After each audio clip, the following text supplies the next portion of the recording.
Hello, hello, hello, hello, everyone. How are you?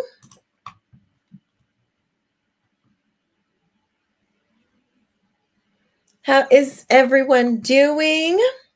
Welcome to Monday Night Lights, where we shed light with the truth. I just came up with this new kind of this live Monday Night Lights, where I'm just going to be talking about different topics and engaging with you. Um, talk about Trump removing Black history. Oh, hey, Michelle. Um, Tell me how Trump did that. Um, Let us know, enlighten us, because I'm not aware of Trump removing Black history. I don't even know if he wanted to. Um, if he could, how do you remove history? Anyway, let's, as I was saying, I wanted to um do this Monday night live so we can talk with each other, we can engage, we can get some good dialogue going, all the things. Let's see. I'm like trying to make sure I got all my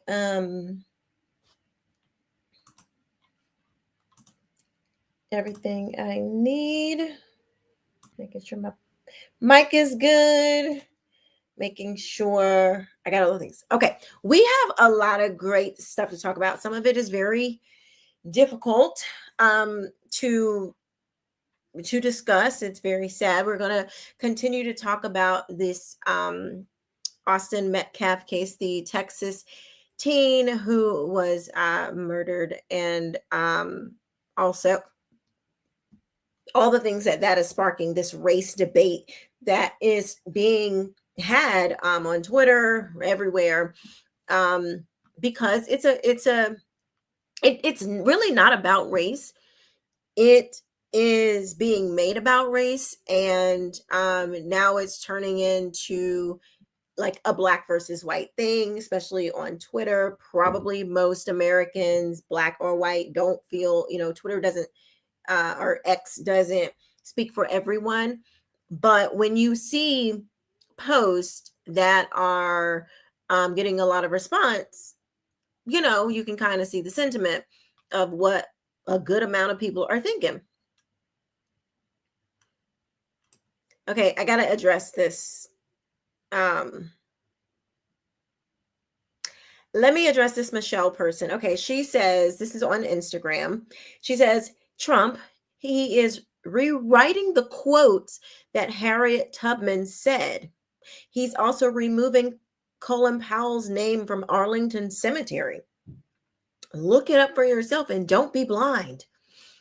And then she also says, you don't know the whole story, so don't automatically defend the white guy. Yes, it is about race because that's what white people do. Wow. Well, Michelle, I don't know what you look like because you are anonymous. You don't want to show your face. It's a little bit cowardly if you ask me, especially with somebody with all these bold accusations. I'm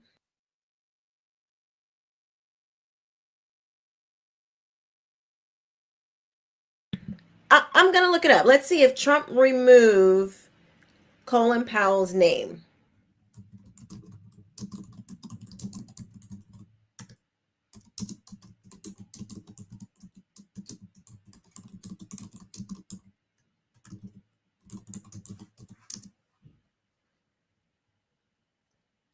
Okay.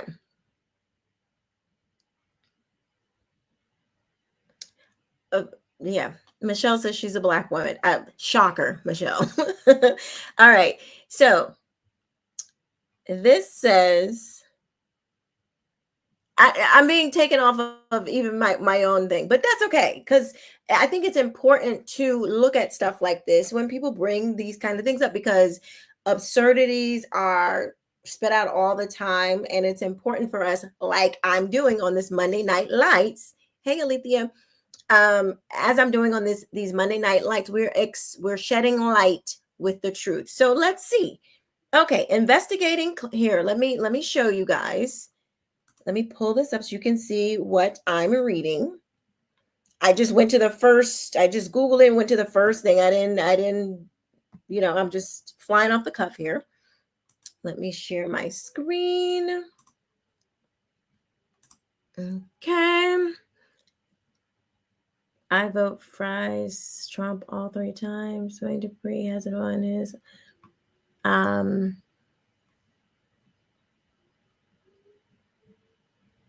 Okay. Let's see. Investigating claim of Colin Powell's name being removed from Arlington Cemetery website. A rumor that circulated online in March 2025 claimed U.S. Secretary of Defense Pete Hegseth oversaw the removal of former Secretary of State Colin Powell's name from a list of noteworthy military figures hosted on the Arlington National Cemetery website. Social media users discussed this matter in the days after the removal of links to pages about Black, Hispanic, and female veterans buried at the site, among other Department of Defense removals.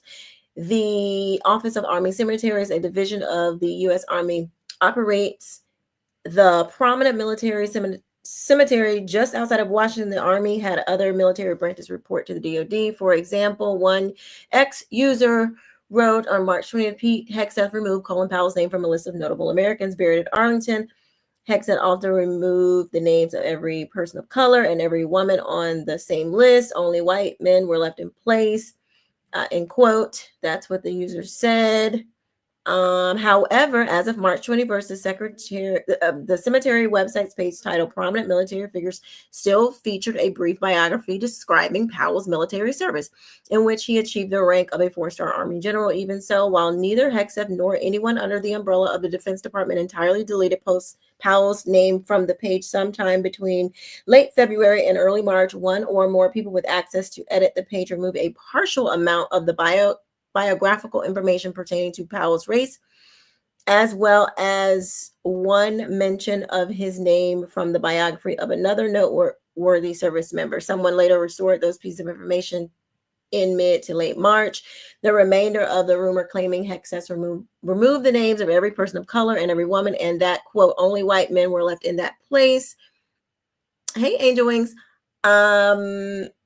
Was not entirely true. Okay, so it's not true. And that, I mean,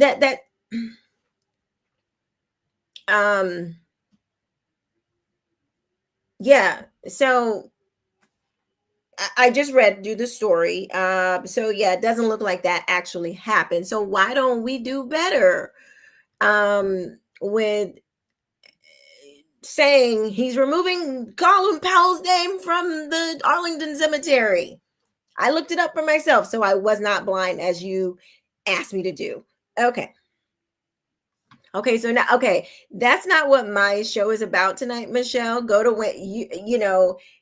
Wayne Dupree's. I know Wayne. That's my friend. He posted about Harriet Tubman quotes being rewritten to soften the slavery language. Okay, I mean, I don't know the story. Just because just listen, everybody can get a story wrong. Clearly, this is why sometimes I don't jump to report or talk about something so quickly, because a lot of times these things don't even be true, and I know Wayne. That's a friend of mine. Like, we're cool. I know he's a credible, he does his due diligence, but everybody can get it wrong sometimes. I'm not saying, I don't know about the Harriet Tubman thing, and I'm not about to go look that up because that's not what I'm doing right now. Shoot, y'all couldn't even see what I was reading. My bad. Anyway, moving on. But thanks for the engagement, Michelle. Yeah, I mean, so what do you have to say about that? The story is not true about Colin Powell. So what do you have to say? That would be my question to you. But everybody can get it wrong sometimes. We don't all get it right. Let me just acknowledge some of my friends over here on YouTube. We got Miss Angel Wings, we got Paul, we got Stimulated Students. Stimulated Student says, every time Negro say look it up, it's always a waste of time. Certain people of certain ideology likes to bear fault with. She says she voted for Trump 3 times. Um, and she's y'all know me, okay, on YouTube and Instagram, y'all know me, and Twitter, y'all know me. This she don't know me. Michelle don't know me because Michelle says, of course you don't want to know because you're blindly following Trump. Now y'all know Keisha King Benton.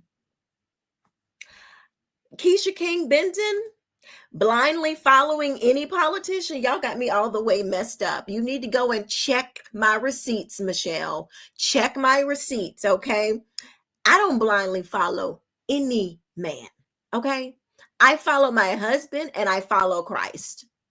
Those are the two men that I follow, okay? I've been following you for years, but this time around he's effing up. Okay. So then you know what? If you have legitimately been following me for years, then you know that I don't just blindly follow anybody. Um hey G John. Thank you, Angel, for moderating and doing all that for me. Um and happy Monday to you, stimulated students. Okay, we got some important things to talk about. Okay. We'll deal with the Trump and his, you know, we'll deal with that. Right now, we're talking about this young black men in America and this violence problem. That's what we're talking about first. I'm gonna try to focus because y'all keep talking and I'm gonna go back and try to catch up in the comments, but I gotta stay focused, otherwise I miss stuff. That's what I've noticed when I do my lives. Okay. Um so the father of Carmelo has spoken out, and his attorney has spoken out as well. Let's read what his father said and what the attorney said.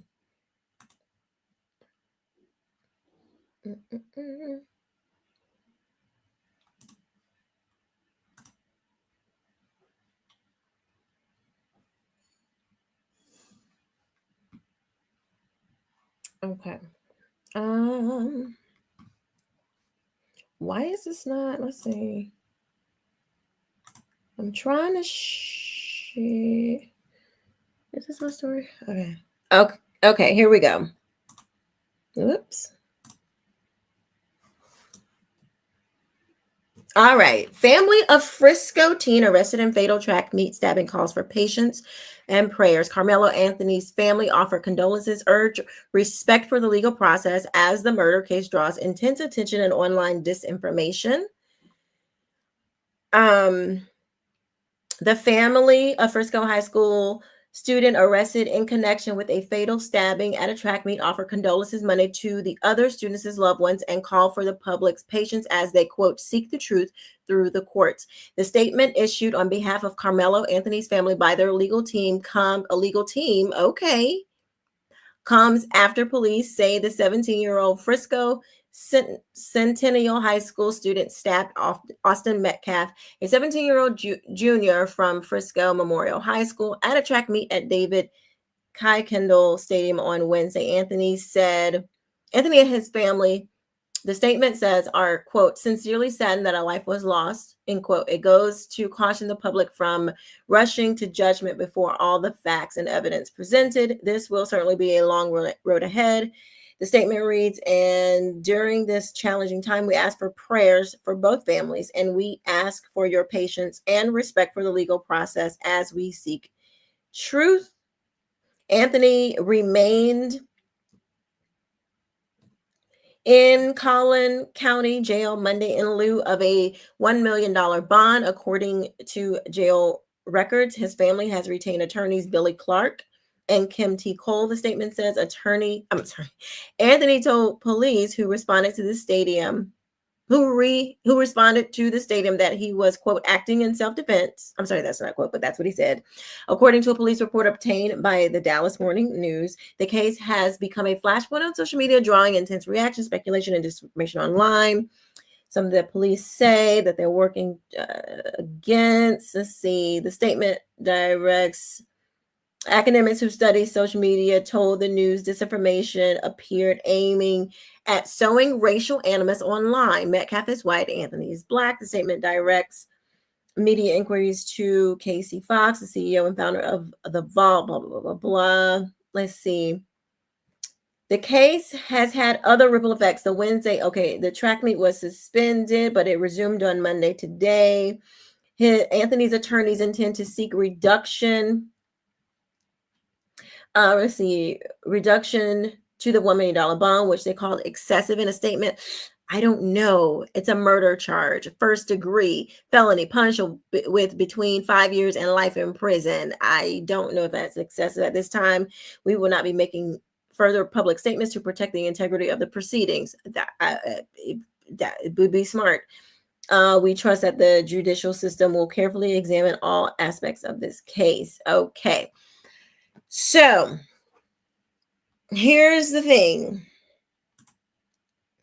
The thing that people don't want to address, particularly Black Americans, is the fact that we have a lot of violent crime in Black communities. I'm sorry.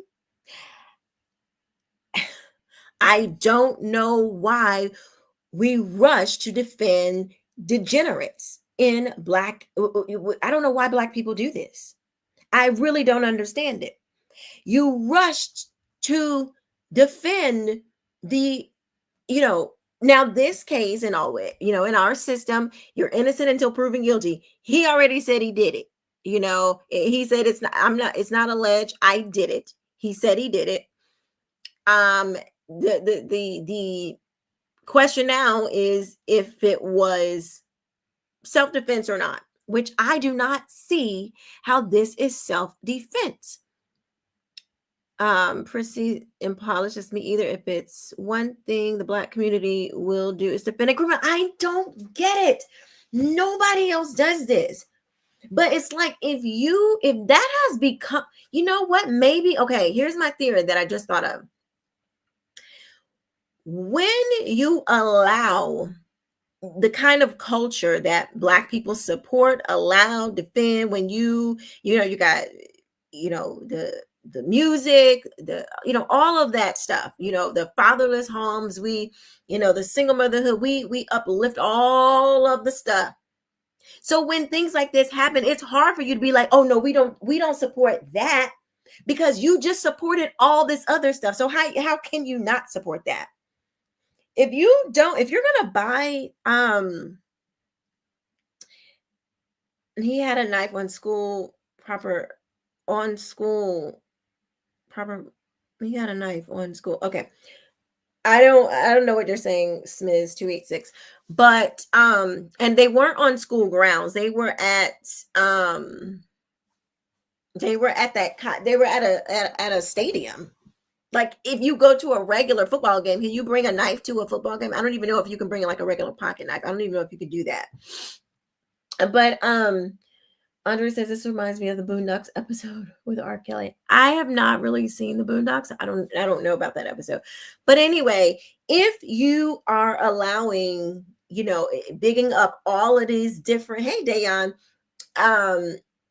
if you're allowing all of these crazy cultural degenerates to be like headlining your people group, your race, your culture, whatever, then yeah, when bad things happen, when degenerate things happen, you got to defend it.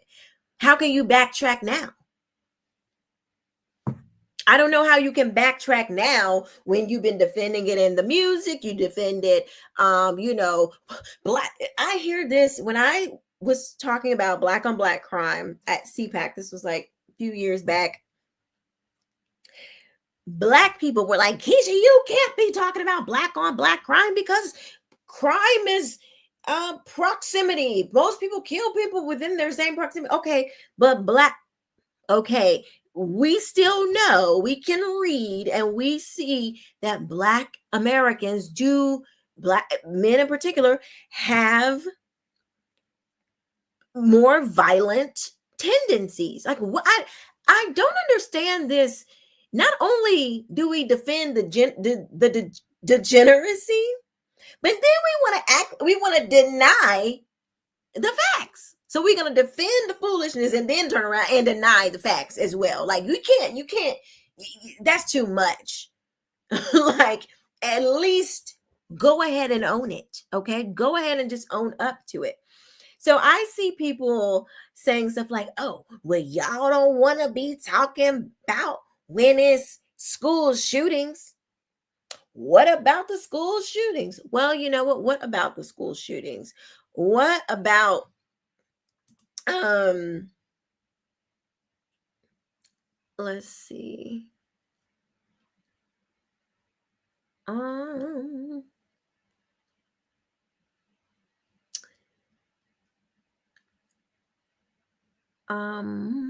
let's see. I had a thing up here.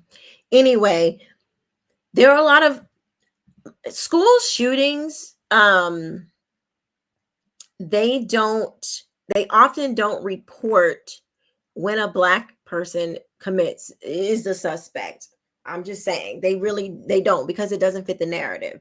But Black children they are shooting at schools as well. It just doesn't get reported. I don't have that particular stat, but here is some other stats that I think we need to look at. So right here, this is murder and manslaughter rate per 100,000. So this is per capita. We see Blacks, Hispanic, and whites. Robbery rate per 100,000. Blacks, Hispanic, and whites. We see rape or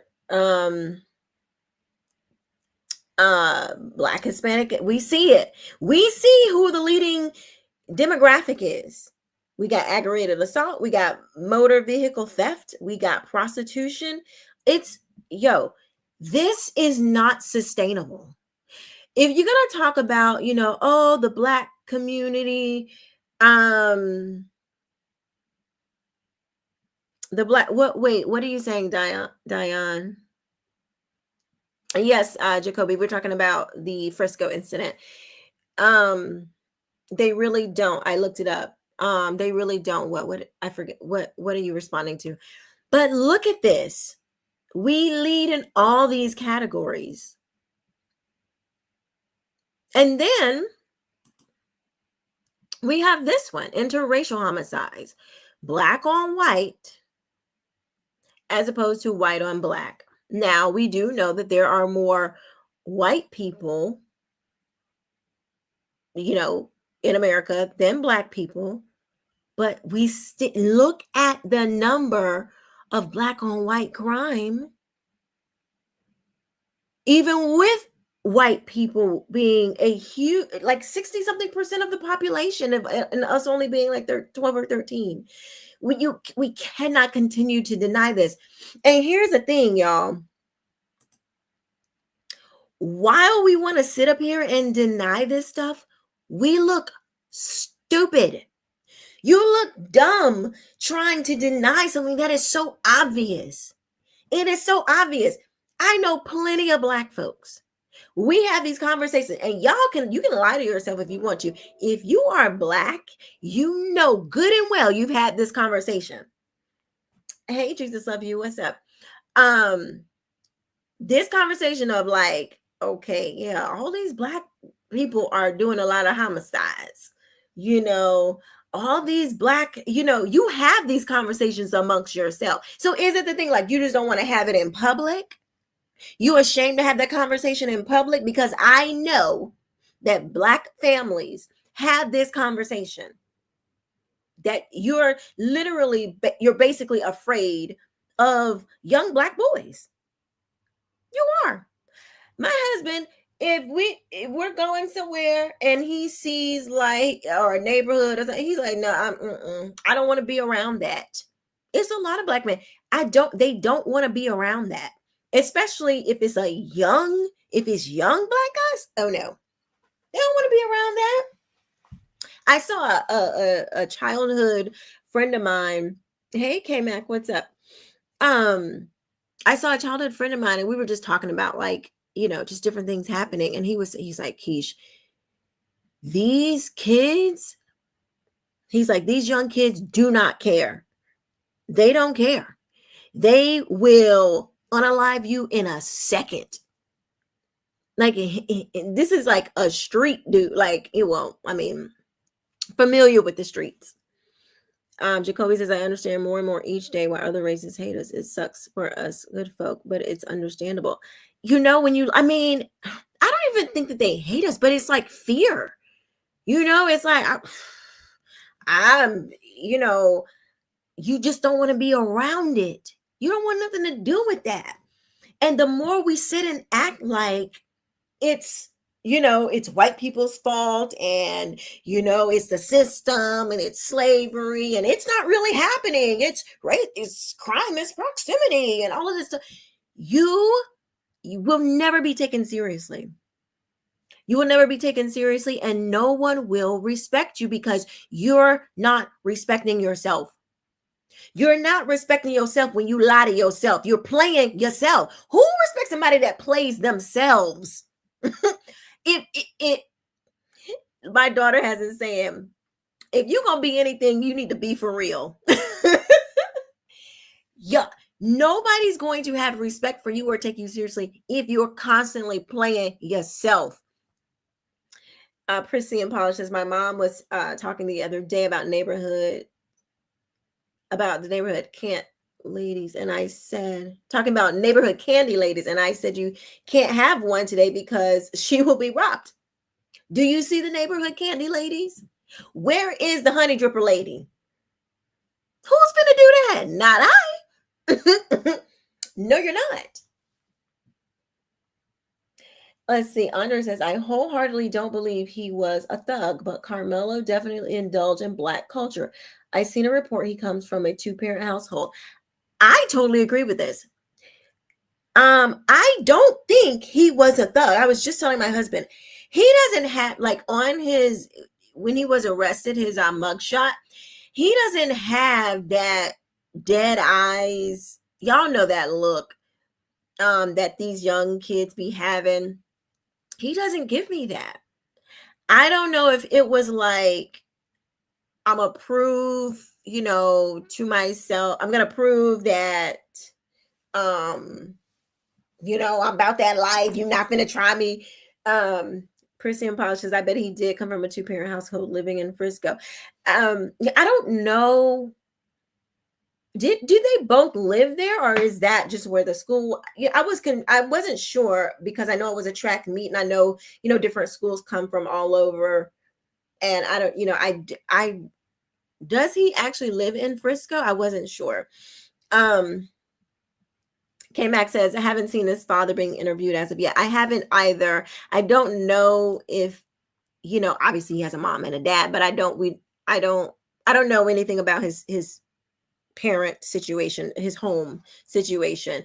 But that's not the only thing, because I know it's not just a two-parent home. It is the culture, what we started this discussion out in the first place. It is the culture of a lot of these things, a lot of these kids, you know, because there are kids who, a lot of kids nowadays actually aren't poor, because they try to say, oh, they're poor. They're poor, so they couldn't help but commit crime, which is the dumbest thing that I've ever heard. I don't know a lot of kids that are poor like that even anymore. And I'm not saying that is even an excuse, but these kids walking around with $1,000 cell phones and all kinds of stuff. So I am this whole, like, you know, even the kids that are come from decent neighborhoods, because I've seen pictures of Carmelo the house looks like a decent, you know, he's taking pictures with friends. It's a mixed group of kids. So it looks like, you know, he did come from a decent background, and, you know, didn't look like the dumps.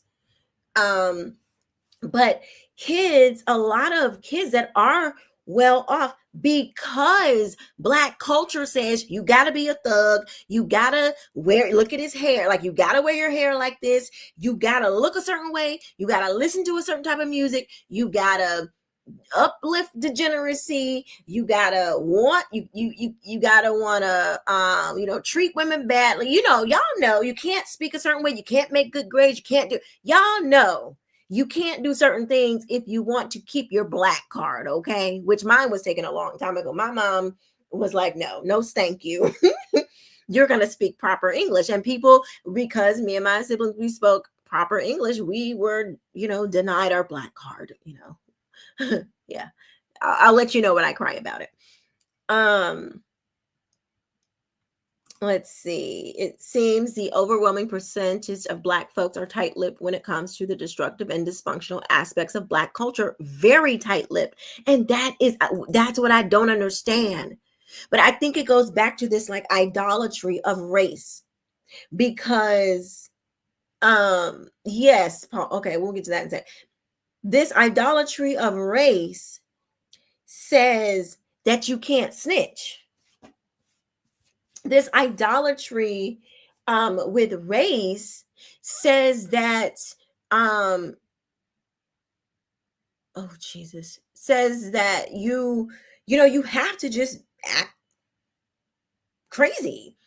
And so when you have embedded that into your head, even when you grow up with a two-parent home, even when you're not like in the dumps, in the slums, you're not, your life is pretty good, you got to prove that you Black, because Black is so hot, it's such a you're uplifting it, so I got to keep that, and these are the things that prove that I'm Black. So I have to be a thug, I gotta be a degenerate. This is insane. Jacoby 45 says, as someone with experience in a juvenile detention center, I can speak to the fact that these kids will kill you for fun.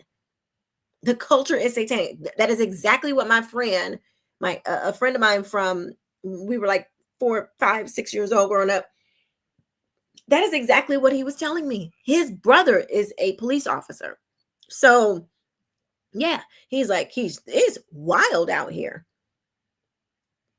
These kids will kill you for fun. Like my husband was telling me about this Fulio and I don't know, some other guy, I don't remember his name, but the beef going back with them, like they're at the cemetery. The guys who killed the other one gang killed the other gang's group, the gang who did the killing, they were at the cemetery dancing on the graves, urinating on the grave. Like the lack of respect for life is insane. Like it's too much. It's too much. And I will take the smoke. Y'all know I don't mind the smoke, because children's destinies are ending because you want to be down, you want to be Black. You got to uphold your Blackness. And this is what that looks like to you. You have lifted up being Black and Black culture to the extent that you are willing to take somebody's life. That is brainwashed. You're brainwashed. There is no reason for that. Just like there is no reason for Carmelo Anthony. If let's just say the situation went exactly as we see it, as we know it, what we've read, he was sitting in the wrong section. Let me back up. He came to the track meet with a knife.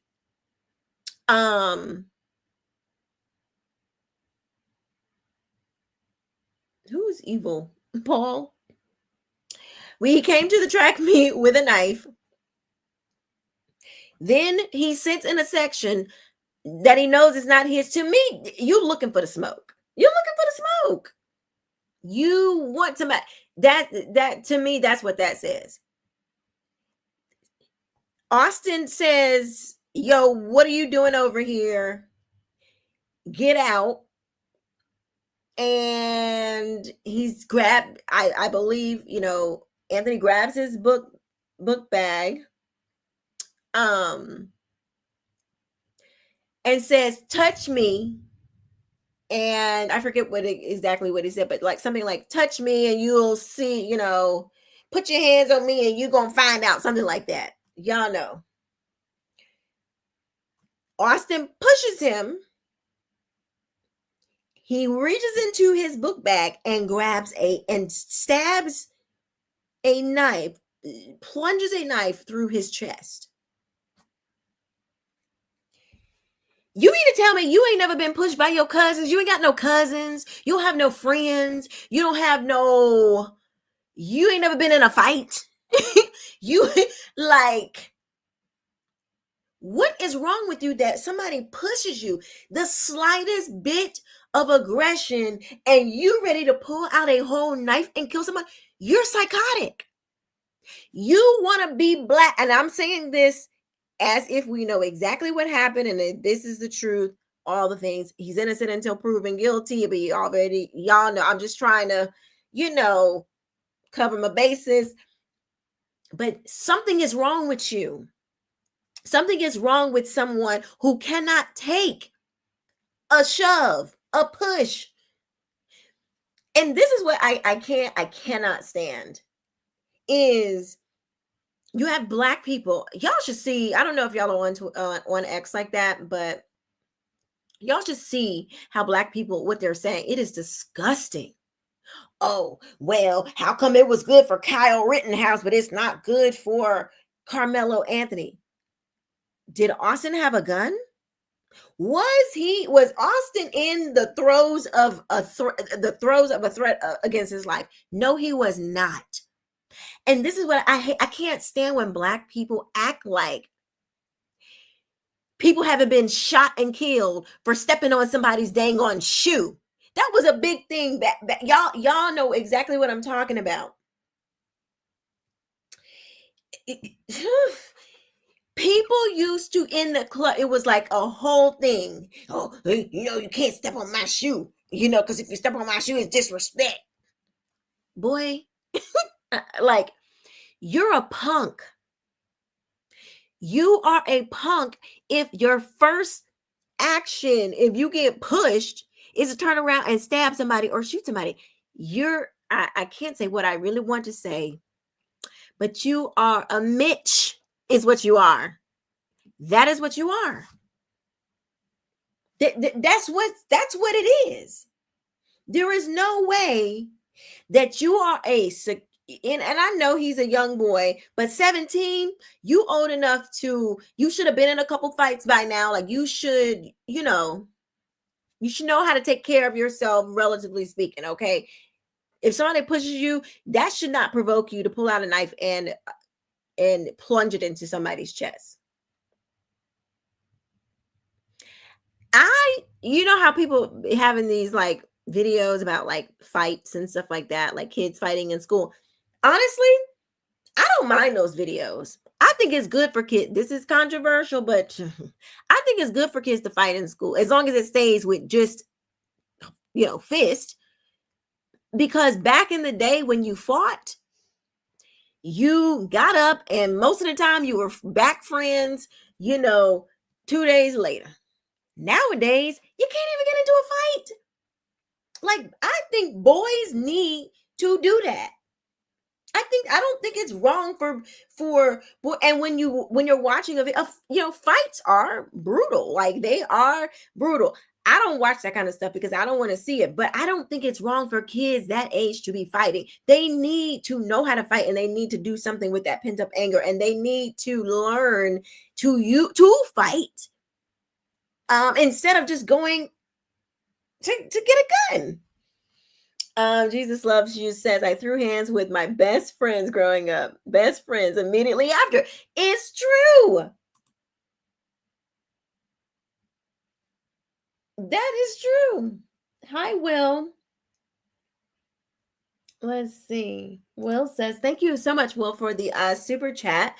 He says, sadly, the culture denies the existence of Black on white violence. Then, when confronted with statistics, says white people deserve it. It's sickening. It is sickening. That was exactly I responded to Tariq, not that he would respond back to me, but I said, you are sick and you need Jesus, because what he tweeted was really sick.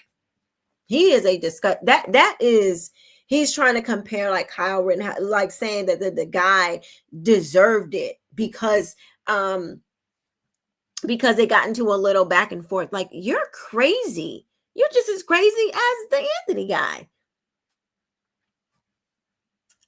Jesus Loves You said they supposedly knew each other, even taking pics with each other allegedly. I haven't seen that, but I mean, maybe. I know I heard one twin say that that they didn't know him, but I mean, I don't know. Alethea says one of the roles of fathers is to develop their sons on how to handle their anger correctly. Very true. Jacoby says the reactions from both families is mind-blowing. You would think that the family of the killer was the victim. Okay. Like, and anyway, it's crazy. Mrs. Graves says, yes, Keisha, something is wrong. Kathy Hart says, you can thank the progressives, Margaret Sanger and Planned Parenthood, for moving into the inner cities, purposely targeting preborn babies. That makes for the loss of respectable life. That I do agree with that. Once America as a whole started to condone, once we legalized abortion, I mean, you can't get any lower than that. If you'll say I'll kill an innocent child in the womb, like, you can't get no lower than that. So, yes, the sanctity of life was gone at that point. Umar Johnson says Carmelo's actions is justified because the twins jumped him. It's crazy. Let's see. Back in the 90s, if you step on somebody's shoe, time to throw hands. Like, not, I would rather you throw hands than throw bullets. Slinging bullets.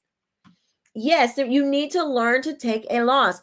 Growing up, like, that was the thing. You got to learn, you learn to fight so you can fight another day. Like, this is not hard.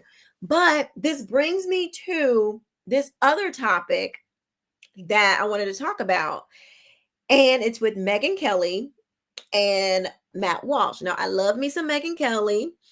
But I knew that we would probably run into some issues because of things that I kind of hear her say when it comes to, like, I think she's a little bit more feminist. I am not. But she said some things that we have to talk about because we're talking about men and women, young men, and all the things going on. So I think this is a great time to talk about this. So let's talk about this, what is happening between men and women, adult men and women. All right, so this is what we got. Things we overcorrect. We do it on the right, the left does it too. And hold on.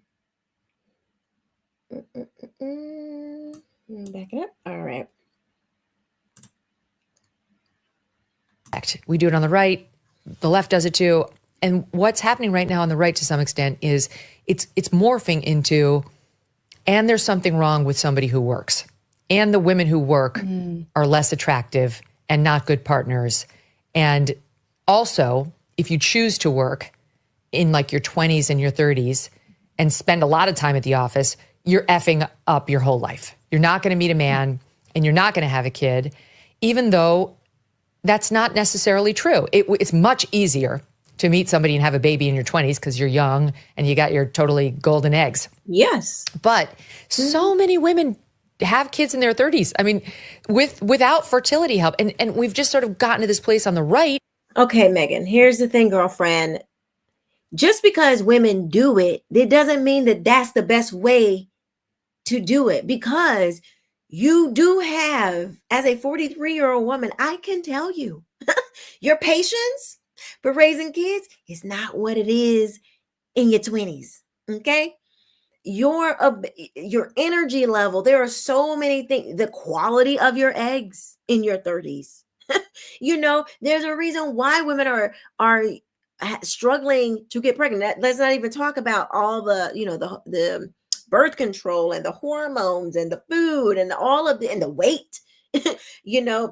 Particularly with Black women, like, it's a lot of stuff that you got to go through just so you can go after that career and have that baby in your 30s. And sometimes it doesn't always work out for you.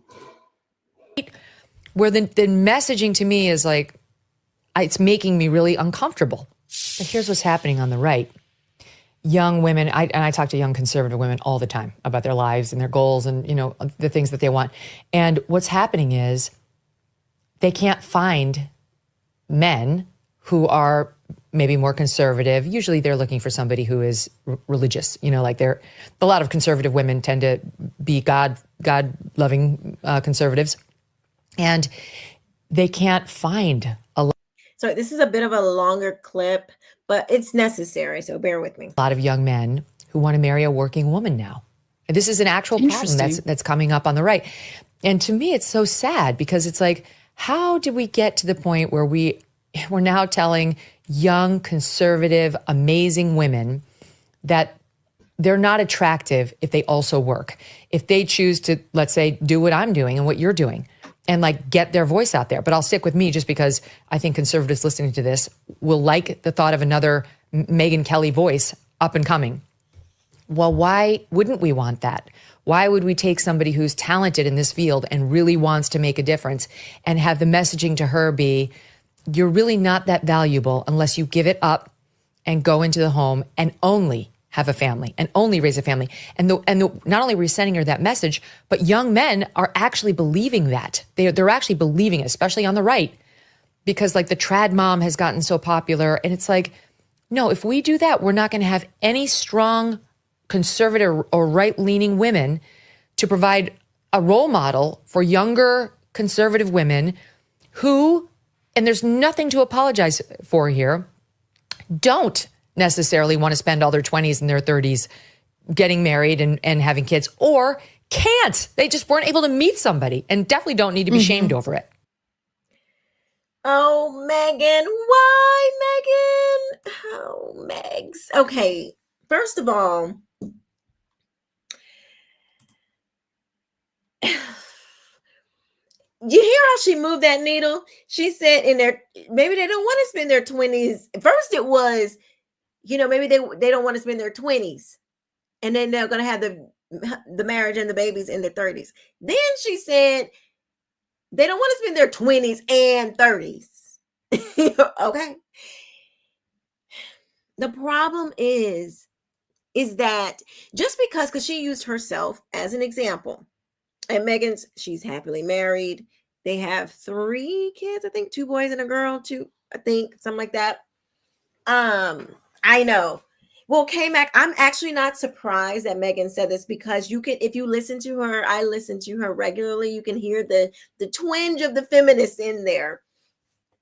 And just some of the things, some of the things that she says, you can just tell she probably feels this way.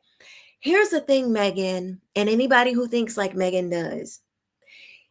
You see a Megyn Kelly who, she went to college, became a lawyer, she practiced law, she was on Fox, then she went to NBC, and now she has a successful podcast. She has literally been successful in all of things, and she got in between that, she got married and had kids. Now, yes, Megyn Kelly did that. Here's the thing, though.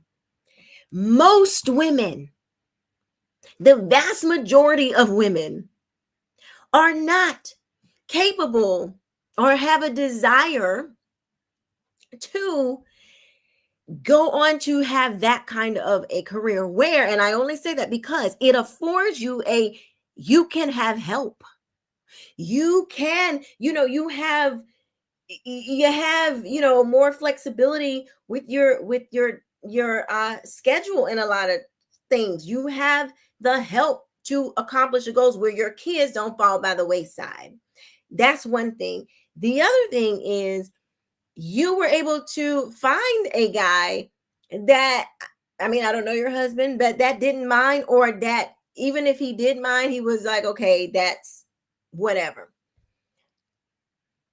I don't know if most men feel that way, though.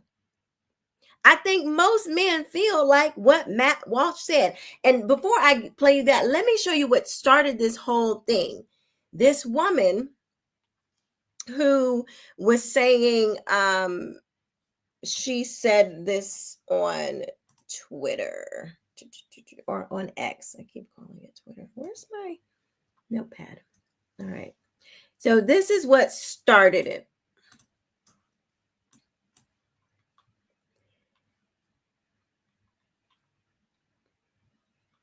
All right, let me share this with you guys so we can watch together.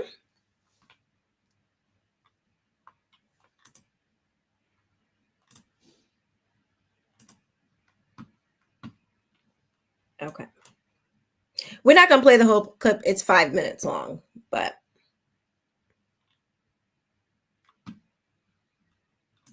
I've been with my husband for almost 20 years, but about 3 years ago, I was strongly considering divorce, and I want to talk to you about why. So I'm going to tell you the story of the day where I thought to myself, maybe I don't want to do this anymore. My husband and I had 4 kids. We both worked full time. We had been together for 16 years at this point. We've been together since high school. And on paper, I have an amazing husband. He is incredibly supportive. He's kind. He's loyal. He's a great dad. He's very hands-on. He's an active participant. He's always present. Like on paper, what else could I ask for? But in reality, my experience is very similar to the experience of other women. I had this amazing husband who on paper was great, but I was incredibly frustrated and burnt out from our marriage and from motherhood. Because what happens to so many of us is that we marry these amazing men and we have amazing relationships and then we have kids. And when we have kids, women tend to carry a disproportionate amount of the work in the home, the work of raising kids, and the mental load. And that is exactly what happened to us.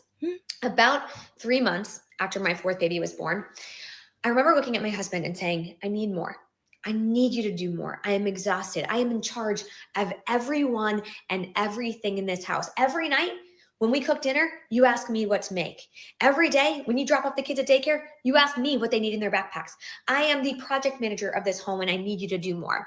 And he looked at me and he said, okay, just tell me what to do, right? Every woman has heard this. Just tell me what to do and I'll do it. And I said, okay, something that would make my life easier is if in the mornings when I came downstairs with the 4 kids, because I do mornings by myself, the dishwasher was emptied, the dishes were put away, and the trash was taken out. That would make my life so much easier because when I've got the 4 kids running around and the baby crying, I can't be looking for their favorite water bottle in the dishwasher. I just need to know it's clean. And he said, yeah, of course. What? Yeah, I'll do that. That's no problem. And so, of course, he does it. But then I have to remind him, and then he forgets, and then I have to remind him again. And there was this one morning where I woke up and I went to put something in the trash and it was overflowing. And I went to get my son's water bottle and it was in the dishwasher with all the other clean dishes. And I felt so disrespected and unseen and unvalued at that point in time. And I remember texting my husband being like, what happened? Like, why didn't you do this? And he said, sorry, I was running late for work. And I remember thinking, oh my God, he doesn't see me because what he's done has now made me late for work. And he doesn't care about that. He doesn't care about the impact on me. And he doesn't see how every single thing in our home happens because I ask him to do it, or because I do it myself, or because I planned and organized it. The diaper bag is full because I filled it, right? I put the wipes in there. And I felt so frustrated. And I remember thinking, what's the point? What's the point of doing this with someone else? I might as well just do it alone. And it's not because my husband didn't love me or he did anything to me. And it's not because I didn't love him, but because I felt so taken advantage of in our relationship. And this dynamic, it doesn't happen by accident, right? It's not like my husband did it to me, but we've been raised in this society that tells men and women who they should be in marriages and what it looks like to be a good mom versus a good dad. And we know the bar for moms is way up here and the bar for dads is way down here. And we fell into these norms. We fell into these roles in our family, despite the fact that we never wanted to.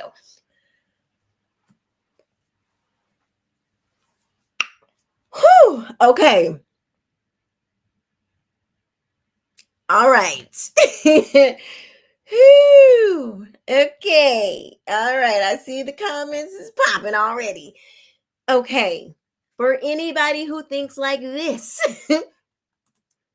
here is the thing, ladies, and this is something I learned later in life. I wish my mother had taught these things to me, but she didn't. But it's okay because God is good. He is gracious, and he showed this to me, and I'm able to pass this on to my daughters. So let me give you what God gave me.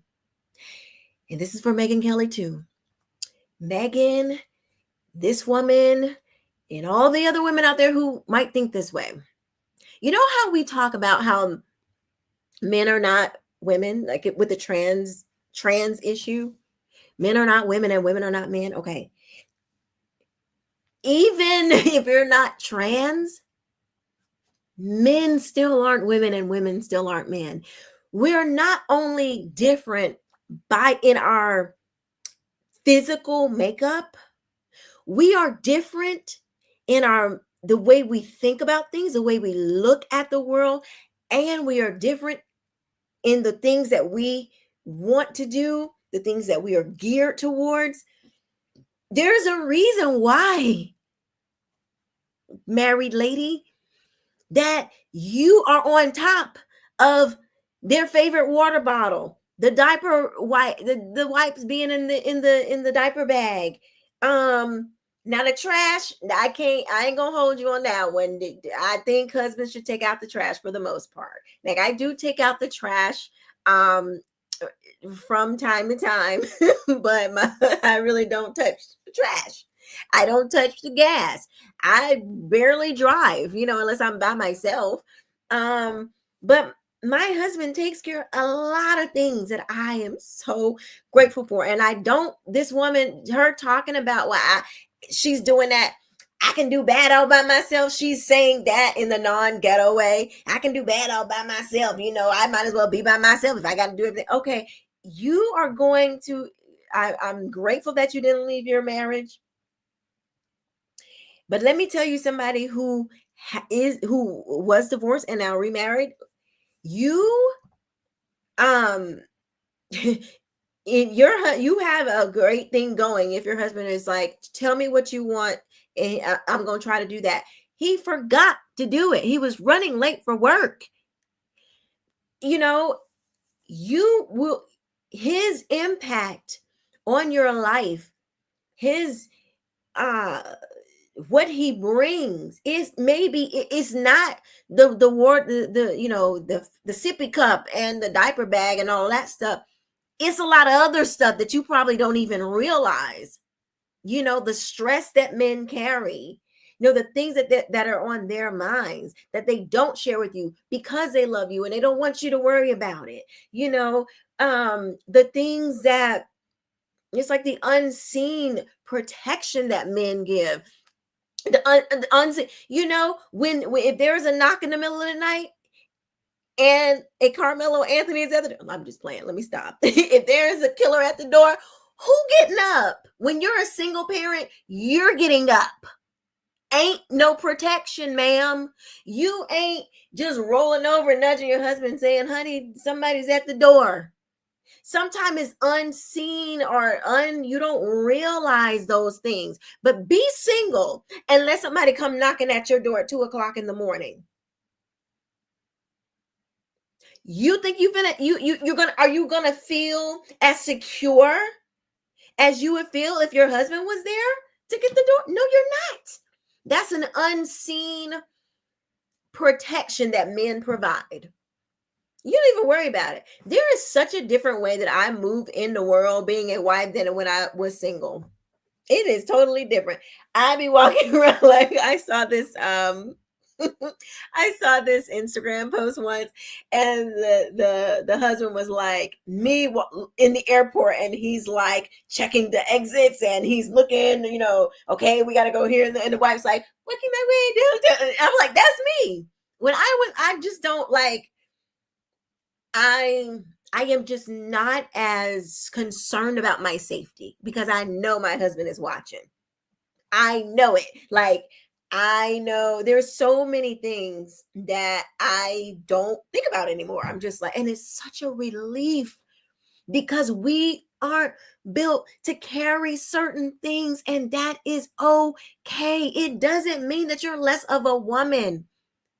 It is putting you more in place as a woman when you are in your role. That is not a society thing, Megan and woman on the internet. That is a God thing that he has put in men and women. It's a beautiful thing. This is what I had to learn later on in life. I didn't roles are good. Why do, just like you don't have two presidents in a company, why would you have two heads of households? You don't need two. You just need one. Why would we have two moms?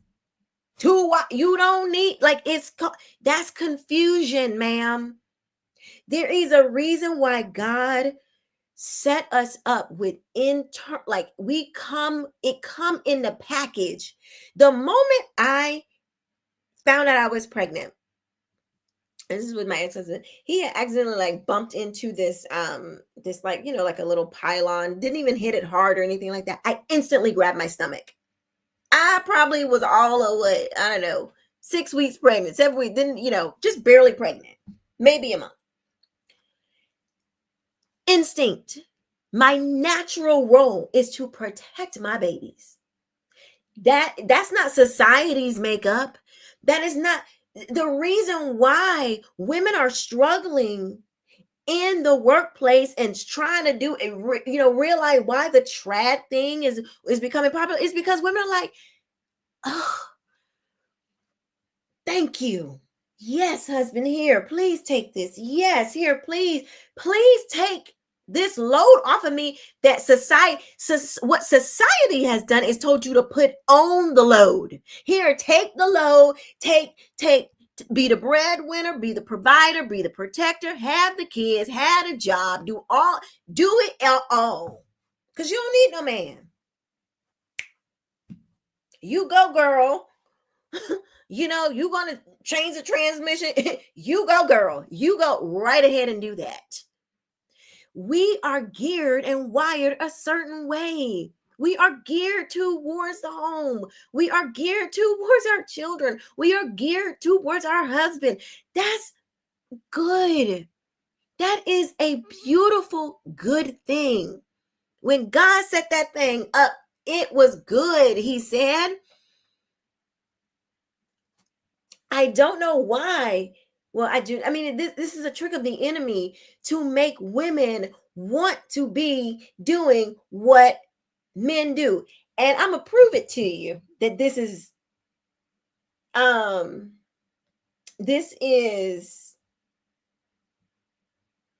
it's a curse from the garden.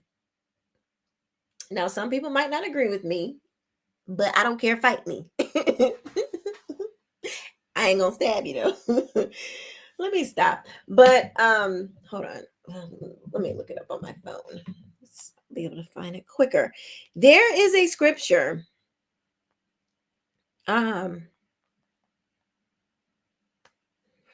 Where it's Genesis 3:16. Now, I never thought that I forget which translation it is, but there's one translation that I believe that got it right. It's when God is giving out the curses for their sin. When he gets to Eve, he says to the woman, he said, I will greatly multiply your sorrow and your conception. In pain you shall bring forth children. Your desire shall be for your husband, and he shall rule over you. Now, it didn't make any sense to me. I was like, your desire shall be for your husband. That's a good thing. Like, that's good. Why would that be a curse? So I didn't understand that. But then when I read another translation, I think it is let's see if I can. I think it's the ESV. Let's see. Your desire shall be contrary to your husband, but he shall rule over you. And there is another, that's not the exact, but there is a translation that says your desire is to rule over your husband. You're trying to take his spot. And to me, that is exactly what feminism has tried to do. They want to be the man. You ain't the man, and you ain't never gonna be a man. You're not. Men, the way they look at things is different. They are made different. They're geared towards certain things. We can talk about equality and all this kind of stuff all we want, but you're not a man. And it doesn't make you any less important. Just because you are the weaker, it doesn't make you, it makes you need protection more. That's why husbands, uh my husband, and I think good husbands do this. Their desire is to protect you, to keep you away from certain things. My husband doesn't like when I'm stressed out. He doesn't want me to be stressed. He doesn't want me, he likes for me to be good. He likes for the kids to be good. Like he doesn't want me to have to deal with stuff that, he's like, let me deal with that. I got that. Don't worry. Don't you worry about that. Prissy and Polish says it's the curse in Genesis. Do you think I'm on to something? I think I'm on to something. Prissy and Polish says it's so apparent. Girl, I think I'm on to something. All right, let me see what's popping in the comments over here on YouTube. Okay. Stimulated student says, Proverb says, every wise woman buildeth her house, but the foolish plucketh it down with her. You better preach. Kathy Hart says it's God's divine order. Mrs. Graves, hey, Mrs. Graves, she said, biologically, we desire that eventually too. Hey, Kelly Matthew Barnes. Mrs. Graves says, I agree. We stopped telling young girls it's okay to be in our natures. Yes. Listen. I tell my daughter, my oldest one, your pastor spoke about that. Is so awesome. I have never heard a pastor speak about it, Prissy. Never. I wish they would. A lot of pastors won't talk about this because there's a lot of women in the church with no husbands, and they don't want to run them out. So, because they feminists and they don't want to hear the truth. But we have a role, and our role is best served. You are most happy. Most women, you are most happy when you're married and when you're taking care of your children. I will tell you guys my personal experience. Okay. I don't currently have a typical job. And when I do this, like, my husband is fine with it. And it's like a ministry. So he's cool with this, but I don't work outside of the home. I barely go, like, I don't do a lot of, I'm not out and about. Like, if y'all have been following me, y'all know for the, like, prior to getting married, I was flying all over the country. I was speaking here, speaking there, doing all the stuff. It was great. It was fine. My children were older, all of that. But still, let me tell you, the stress of having to do all of it, making sure that the bills are paid, doing just the weight, if something went wrong, I gotta fix it. That's real, doing it by yourself. That woman, she don't know what it's really like to do it by yourself with children. She has no clue, and neither does Megyn Kelly. So you trying to push women, oh girl, you better go and get that career, girl. Okay, but men are saying what they want, and we need to respect what they want, because Megyn just did a show with Jordan Peterson talking about boys and what's happening to them. Well, a lot of things that's happening to them is they are being overrun by women, and they don't like it. A lot of these boys are soft, and they don't know how to handle their anger, and they're turning into the Carmelo Anthonys of the world because they're soft. They don't know how to take nothing, and they're emotional like women. Anger and emotion, you're gonna get you're gonna combust something. Okay. Hi, Mrs. Ben. Hello there, darling. Never been in my let's see, Mrs. Graves, never been in my most power, nature, joy, purpose, and serving behind my husband and supporting his purpose and caring for the family home. It is such, let me tell y'all something. It is such a great feeling.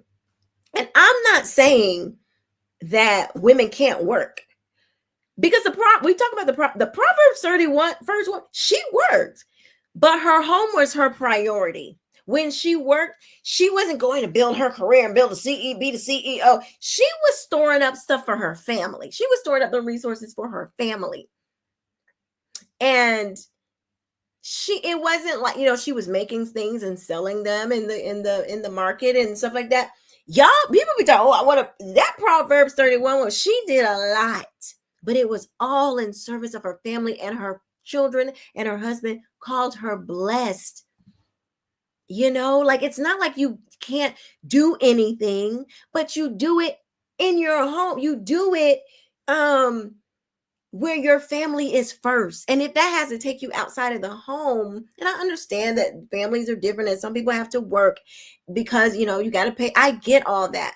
But I'm saying in general, how God made us, we are made for the home. Let me tell you, I don't even like being outside. I be like, oh, I'm driving out. I'm like, oh my gosh, like, please get me out of these streets. Like, I feel like people are so like, oh my God, people are so aggressive when they drive. Like it's like, I'm home. I am I'm protected. I homeschool my children, so they're protected. We're not out in the streets like that anymore. And I'm like, whew, get me out of these streets. It's not even enjoyable. I'm cool on this. I don't need to be like, me and my husband, we go to the grocery store. I'm so fine with that. Like, I don't know about y'all, but I love taking care of my family. I love it. Benton is my nephew Robert's middle name. Oh, really? Okay, cool. Excuse me. A wise man accepts, Kelly Matthew Barnes says, a wise man accepts correction and a fool scorns rebuke. I choose being a wise man. Amen. It's your safety. Yes. Listen, y'all, I'm telling you, like, there is nothing like being having a good husband that is he's protecting you, and so not just like from an attack, but just from the crazy stuff of the world. It's nothing like it.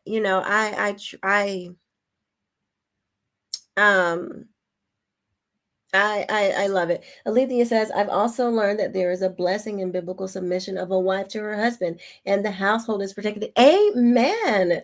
Yes. That's another thing. I'm glad you brought that up, Alethea. This idea of submission, that if you are submitting, that you somehow are like losing, your place. Child, no, that's not that at all. Like, submission is a beautiful thing. The Bible tells for men and women to submit, okay? But they submit in different ways. It's just not the same. We just have different roles. And I'm going to play Matt Walsh's response. And then we got to move on to our last topic. Is about ideals and about attraction. What is the ideal that men strive for? What qualities do they find attractive in a woman? So, most men ideally would like to earn an income that would allow them to be the sole breadwinner in the home. Most men like the idea of being the provider. That ideal will not always become a reality, but it is the ideal. And as for attraction, men are not generally attracted to a woman's professional ambitions. And that's just not the quality that attracts a man to a woman. Now, that isn't to say that men are never attracted to women with careers. What I'm saying is that the fact that a woman has a career will rarely be the thing, or even one of the things, that men find attractive about her. Okay? When a man is talking to his friends about a woman he's dating, he's almost certainly not going to say any version of this. Dude, she's great. She takes her career really seriously. She's super ambitious. She has so much earning potential. Now, that's the kind of thing that a woman might say to her friends, maybe using different words, but that's the kind of idea that a woman might communicate to her friends about the man that she's dating. A man is not going to say that about a woman. As a man, I have never heard another man say anything approaching that about a woman that he's dating or married to. I've never heard that. Because men and women are different. They are looking for different things, Megan.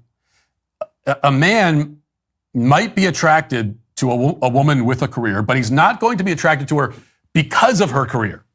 And a woman who puts her career before anything A woman who prioritizes her professional ambitions above all else will be very unappealing to the vast majority of men.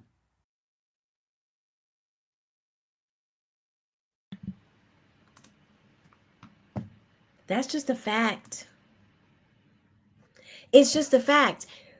Men, especially young, they're not looking for the next CEO. They want a wife and somebody to be the mother to their children. How you gonna be the mother to my kids when you trying to climb the corporate ladder? How is that gonna work? Like, he wants you to be dedicated to your part, and he's taking care of another part. Like, that's what men typically want. I'm glad he's not talking about Baby Boy and all of these rappers he likes that I don't care for. Oh, he likes them. Good night, Will. Thank you so much for chatting with us tonight, and thanks for the super sticker. And we love you too. This again, like the boys that are struggling are from what I see, a lot of them are struggling socially and growing up because women have too much say. It's too many women running stuff. So boys, they are growing up with the wrong idea. First of all, it's like this super hyper woman ran society that we've created. It's crazy because that's not our position to run society. I'm sorry, I know people are not going to like that, but it's just not. Look at the Black community. If you want an exercise in what happens when women run society, just look at the Black community. When men were doing what they were doing, Black people were not acting like this. When the woman took over, that's part of the reason why it all went to crap. Let's just be all the way real. Like, you got to be honest. These boys are hyper emotional. They don't know how to manage their anger. They don't know how to protect. They don't know how to fight. They don't know how to do none of that. Let's see. What is this? Stimulation says you cannot serve two masters. Point made period. I had a career-driven woman and always felt like she was cheating on me with her job, so I cheated on her with my side chick. I'm just playing. Listen, that's a real thing. Okay, I was gonna say this before.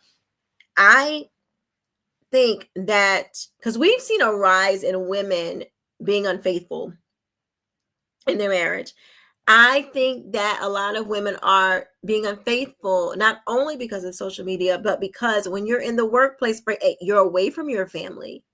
You are in front of all these men. You're introduced to too many things. And you're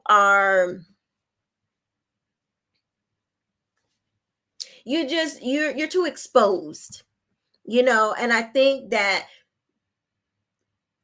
how you gonna be able, how do you think your husband feels when you could submit to your boss, but when he asks you to do something, you gotta complain? You complain. I bet you that girl that we just watched, I bet you when her boss forgets to send the email that he was supposed to send or whatever, she ain't popping off like that.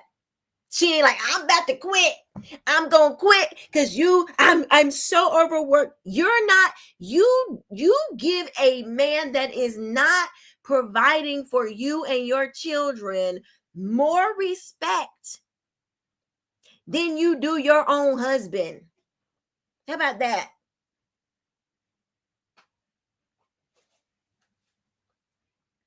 Okay. I'm just saying. Thank you, Mrs. Graves, for the super chat. She says, I think it's supposed to say, amen, Keisha. You are so blessed to be living in your nature. God bless the Benches. Thank you so much. I am blessed. I am so blessed. And you couldn't pull me away from my family at all. It's okay. But thank you for the super chat. It's this is not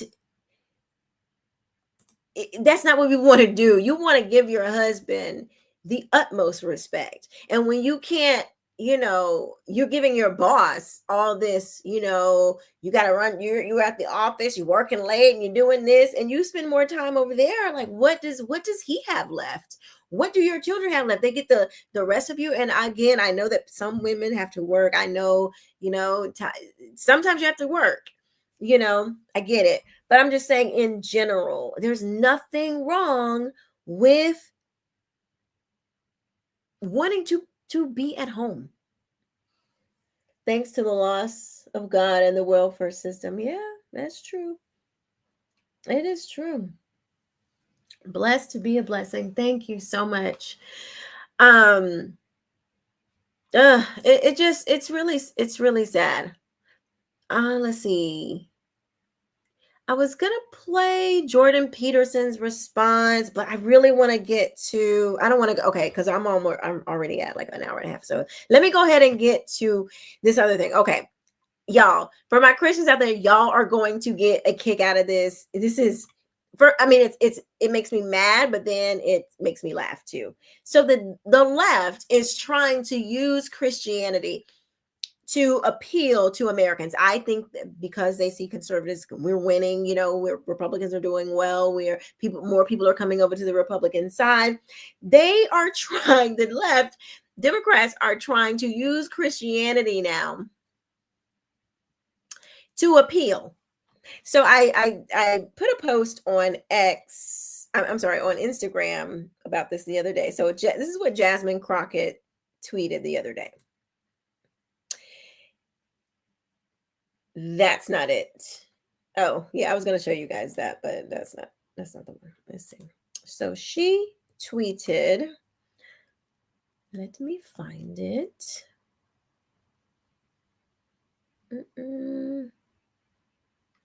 Where is it? Hold on, you guys. Let me show you what Miss Jasmine tweeted.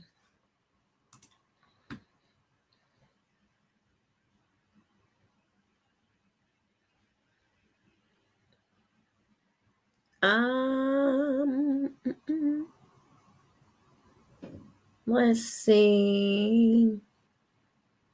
Okay, here it is. Let me show you guys this. You're gonna get a kick out of this. All right.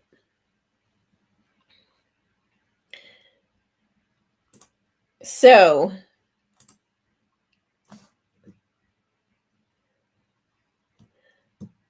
all right, so Jasmine says, I'm just going to say that hate won the election.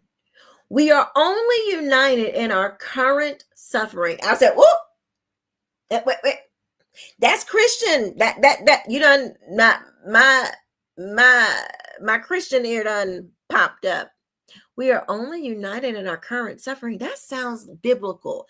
But when Jesus is talking about that, he's talking about us uniting in him. His suffering, like that's what Jesus is talking about. So she's trying to twist this to manipulate the masses into saying something, poetic and profound, and we're only united in our current suffering. You're trying to use biblical sentiment to appeal. And she goes on to say, it's so sad that social issues that honestly have nothing to do with if you have food to eat and clothes on your back, nor a roof over your head, divide us. The hate for, frankly, groups of people you've probably never met allowed someone who is trying to hurt us all. Even she's trying to appeal. She's trying to make this appeal to your heart. And that second sentence, we are only united in our current suffering. That is a Christian worldview. Okay. So that was number one.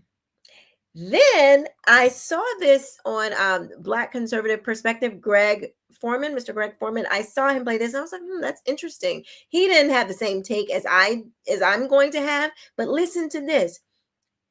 Letitia James goes on an unhinged rant. And listen to what she says, y'all. Hold your laughter because you're definitely going to laugh. Brooklyn this morning, as you know, we have our African American and clergy meeting first Friday of every month. And today was the meeting, and Congressmember Jeffries was there, and I was there. Listen, 57 years after the assassination of Dr. King, and Dr. King talked about that stone of hope. And it's that stone of hope that gives me a fire in my belly each and every morning. It's that stone of hope that allows me to wake up and to stand to Donald Trump and to say, Donald Trump, I'm not afraid of you. It's that stone of hope. It's that stone of hope that gives me power. That's that stone of hope and the belief in each and every one of you to let you know that I'm not going to allow my ancestors, all of those who died for me, to be in this position. I am not going to disgrace them and disappoint them. I am going to use the law both as a sword and as a shield and challenge Donald Trump. And each and every time he issues an illegal executive order, I am going to stand up to him because he represents to me sincere ignorance and conscientious stupidity.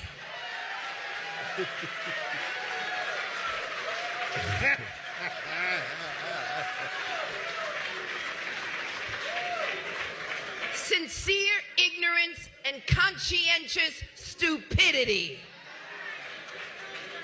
And so DEI, as far as I am concerned, is more than about just black people. Let's be honest. That's right. DEI is about paid parental leave. DEI is about disabled children. DEI includes a number of categories. So when they talk about DEI, let them know that they're not only coming after us, but they're coming after all of us. And we've got to stand together, a stand-in community, stand with this great organization under the leadership of our civil rights leader, Reverend Al Sharpton, who has been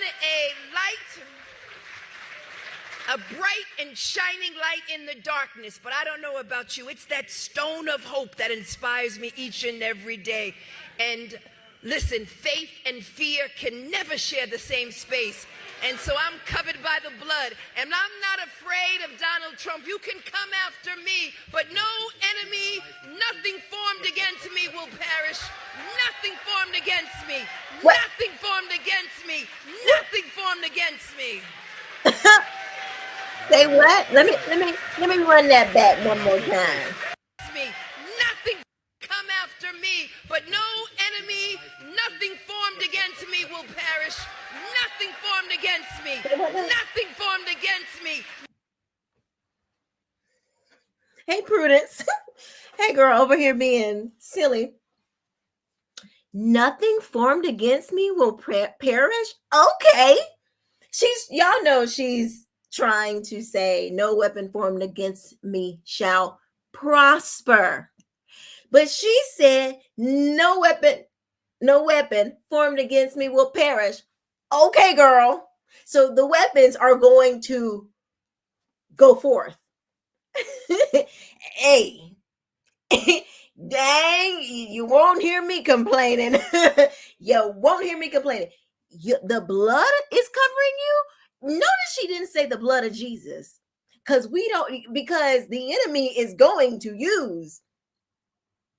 Okay. Oh, y'all acting up on Instagram. The enemy is going to pervert everything that God does. So she's probably covered in the blood of Satan. Some goat's blood or some pig's blood or whatever. They like to use the animals and stuff like that. She's an abortion. She loves abortion. So hopefully it's not human blood, but she covered in some blood, but it ain't the blood of Jesus. That I'm pretty much, I don't think this woman is saved, because she is for so many things that God is against. But the left, be on the lookout for the left trying to use Christian, rhetoric and the Bible more these days, because I think this is part of their plan. I think that they think this is what's going to help them, win back those of us who said, y'all have gone too crazy and we're out.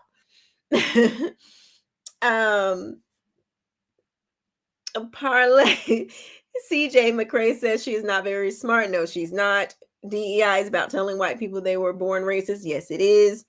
CJ, okay, CJ, I like you. Al, who? Yes, Al Sharpton. She was standing up there. He was standing up there. Good evening, Prudence. Paris, Parish Prosper. No, yes, it's supposed to be Prosper. Prudence says might be chicken, Santeria blood. Okay. They always come for the words and phrases. Yes, that's a great point. The left always tries to, use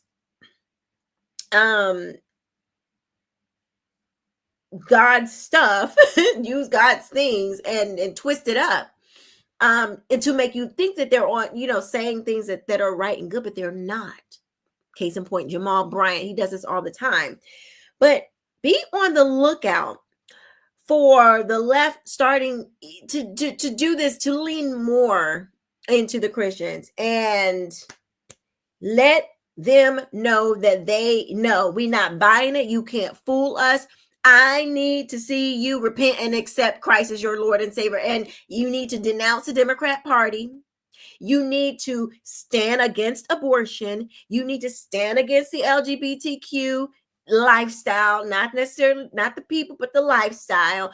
I need to see you do that before I believe anything these people have to say when it comes to Christ and our faith. Please. The blood. What blood? You ain't mentioned Jesus, not nary time. No weapon form shall perish. Fine with me. Oh my gosh. Let's see. All right, let's read some of these comments, and then we are going to call it a night. What do you guys think about my first Monday Night Lights? Monday Night Lights, where we are sharing the truth, shedding light with the truth. Y'all are cutting up. Liberty's daddy says you become born again and a new creation in Christ. You become a Christian. He made us all these different races. He cares about every one of us. The only one who does, actually, he alone. Amen. Man, oh man. The Nephilim might be her ancestors. That might be true. Is she a very tall woman? Oh, side note, not to be petty and anything like that, but did y'all notice her eye? She got like the Biggie Smalls eye. I didn't know she had like a wandering eye. Did y'all notice that? I didn't know. I'm not trying to be. I just didn't know. I didn't know she had like this. Her. I guess that would be her right eye. Yeah, I didn't know that. But yeah, she got a little crazy eye. Against me will perish. What? Nothing formed against me. Nothing formed against me. Nothing formed against me. All right. It's a little wonky. I didn't know that. But anyway,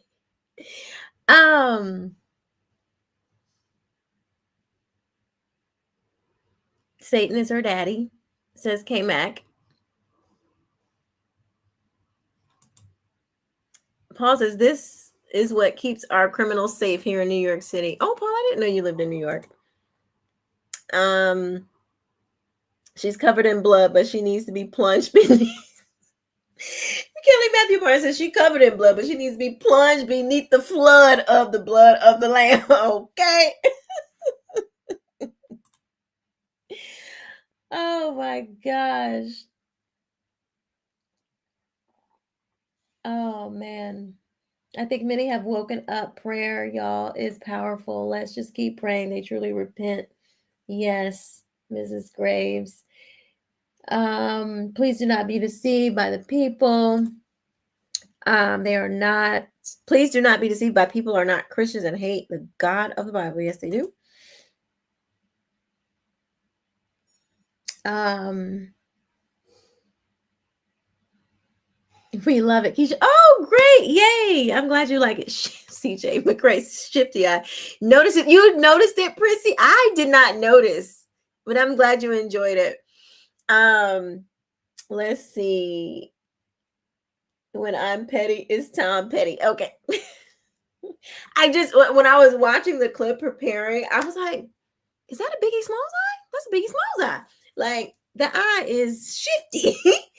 Shifty-eyed. Shifty-eyed Letitia James. We're going to give Trump a new name for her. Tell Trump about the name. But I do want to thank Will for the super chat. I want to thank Alethea for the super sticker. And I want to thank Mrs. Graves for the super chat. Thank you all so much for tuning in. Hey, Right Ring Angel, what's up? I'm just ending the show, but we had some good stuff. We talked about Carmelo and just Black neighbor. You talk about it all the time. You show it on your channel all the time, all the crime and stuff. It's insane. We talked about women and men, what women want, what men want, and how women are kind of getting it wrong. And then we just talked about this play for Democrats to use Christianity to kind of win back those of us who love the Lord, but we're not falling for it.